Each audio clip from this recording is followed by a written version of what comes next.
Hey. How are you? I'm good, yeah. You've been away in Thailand? I've been away in Thailand and I'm back to come. I flew all the way back just for this podcast. Just for this podcast, I appreciate it. Yeah, we flew red eye just straight into Bristol. I'm getting back on the plane in a sec. Yeah. So yeah.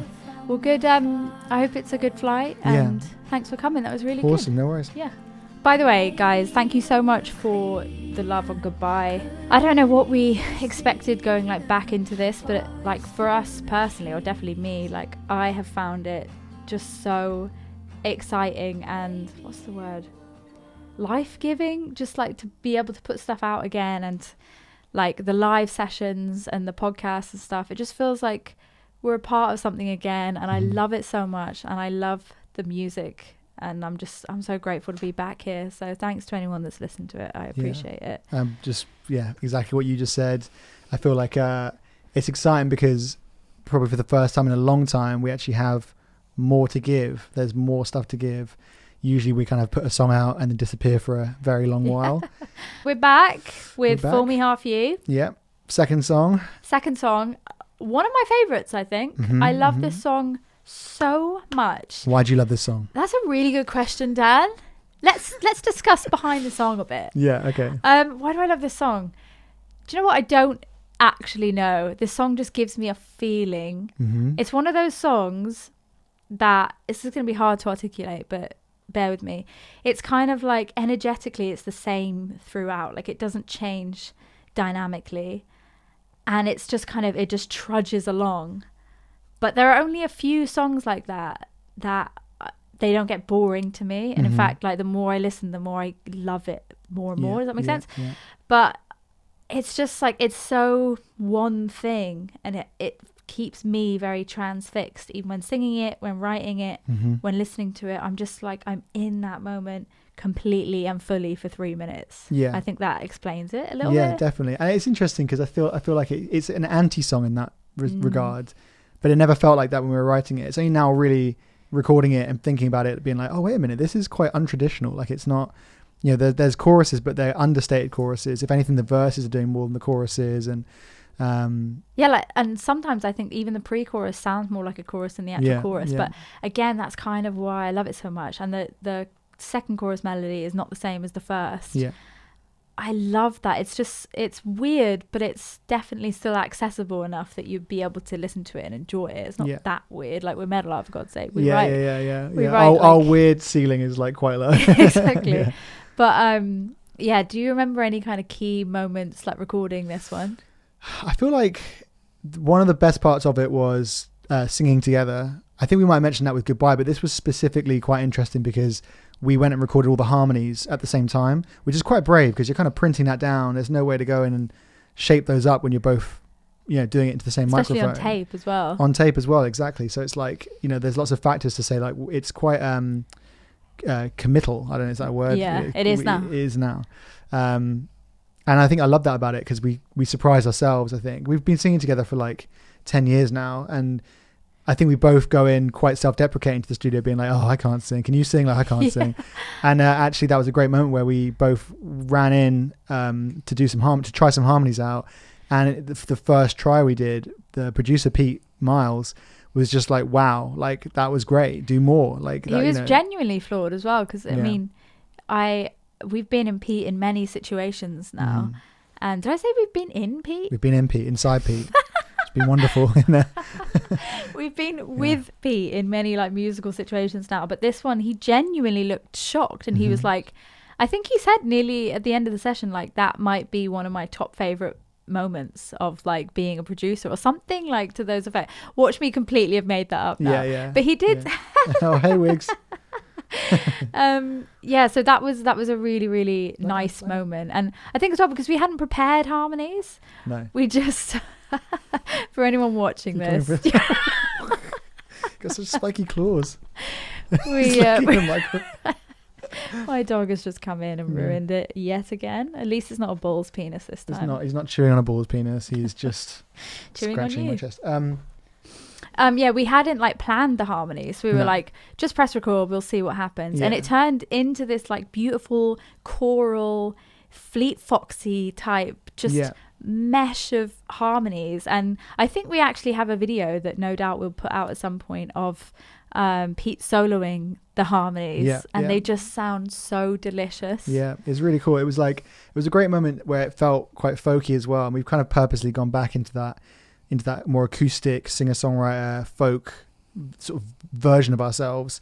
And I think to be able to, previously we might have found it too twee to layer up too many vocals, but this time it was kind of like the right song to do it, and it was so much fun to go back in and just throw as many vocals of that song as possible. Yeah. It was really cool. Yeah, and this song as well was one of the only songs, in fact, the only song we wrote on our trip up to Dunstan Farm, one of our favourite places to write. We wrote, basically, the whole of our first album was written at this kind of like cottage that we found, that's because it's so far north, it's like really cheap, and it has a grand piano in it, and it became kind of like it became a safe space for us to go to. It was inspiring. Every time we walked in, we were like ready to write. Yeah. And we were quite nervous about going back after all that time and trying new stuff there. And maybe, it was a good example. We actually went with the hope to write 4 or 5 songs, but we just ended up writing this one. I remember, because basically the song itself is about, whether it be a relationship or a friendship or whatever, it's kind of like you being able to bring your full self to the situation. You're feeling ready for it. You're feeling able to kind of commit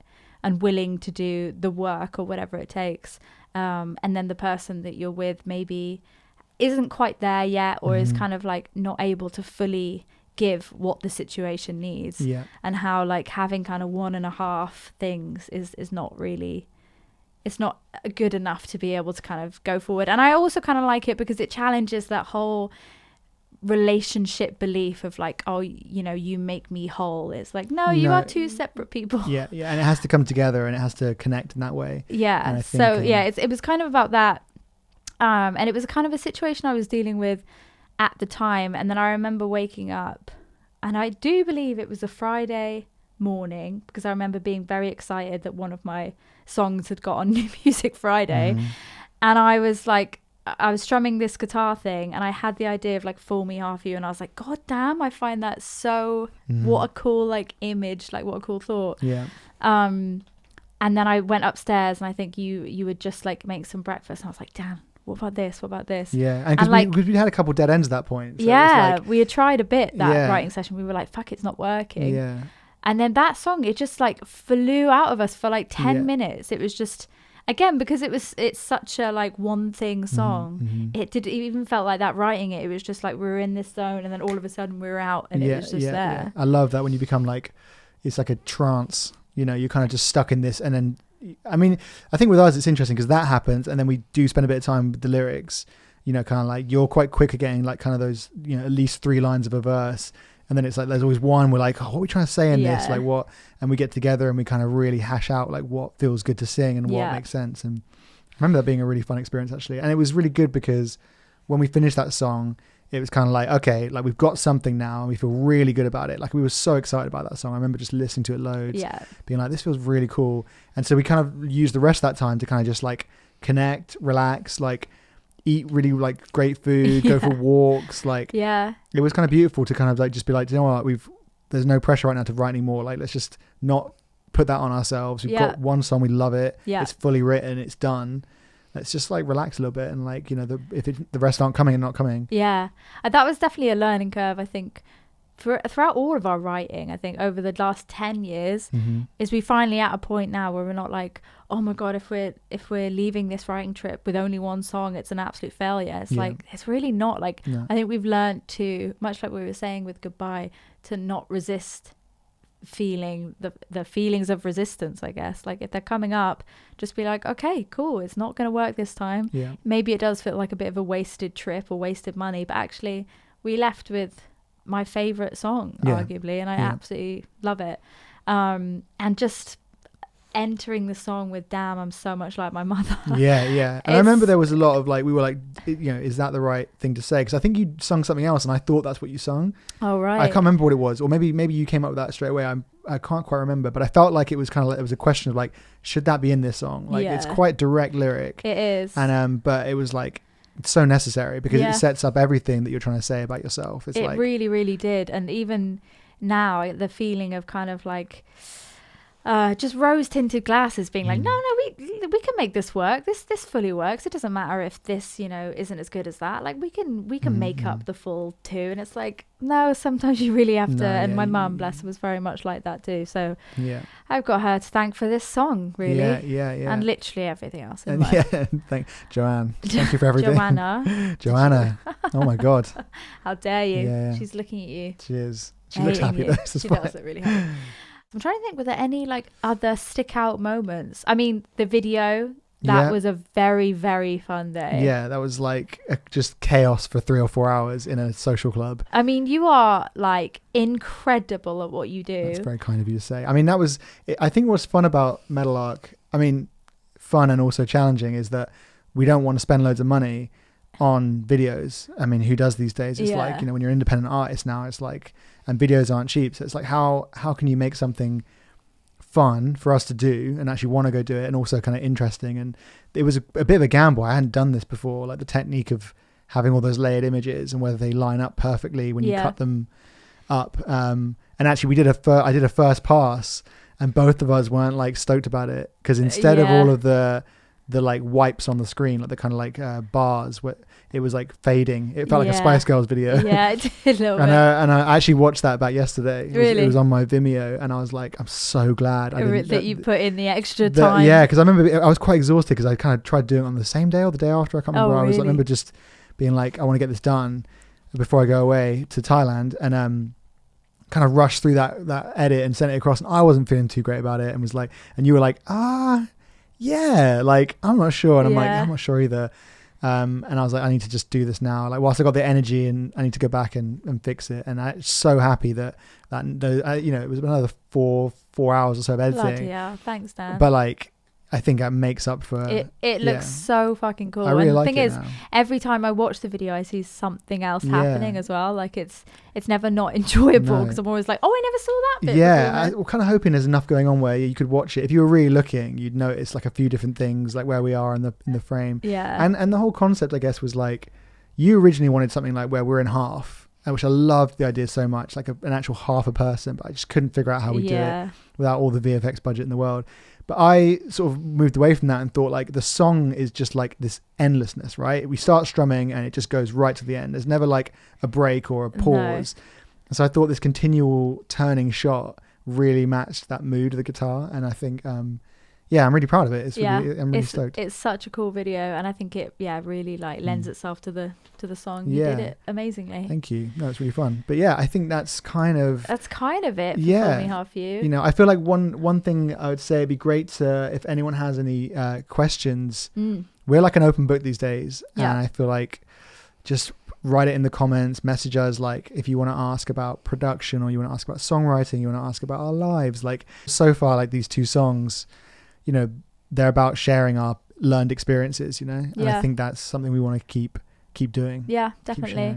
And I think for us, like having been doing this now for 10 years, we don't just want to put out music and then there just be this like wall between the people who listen to it and us. Like it's kind of the goal behind this podcast is to make us more kind of like, I don't know, so you can hear about the writing, why it was written, how it was written, also about us as a band, our friendship. So it's much more like accessible than just these mysterious people who post every now and again. I mean, obviously I'm not claiming that I'm mysterious. I put my entire life on the internet, but just as an artist, I'd rather be much more open and vulnerable about the whole thing rather than, this kind of mysterious artist vibe, because that's just not who we are as people. Like, I think there's always been a disconnect between people meeting us saying like, oh, you're nothing like the cryptic posts you put up, or like the kind of like just wall of posters you put up and billboards. And the reality is we're actually like friendly people. Like we enjoy conversation and we enjoy like interacting with people, and it felt like the internet makes that hard on a scale, but equally like I think it's nice for us to present that version of the band, which is the version we both know, definitely. But so hopefully you like the track, and please ask us any questions and we'll answer. Hell yeah, till next time.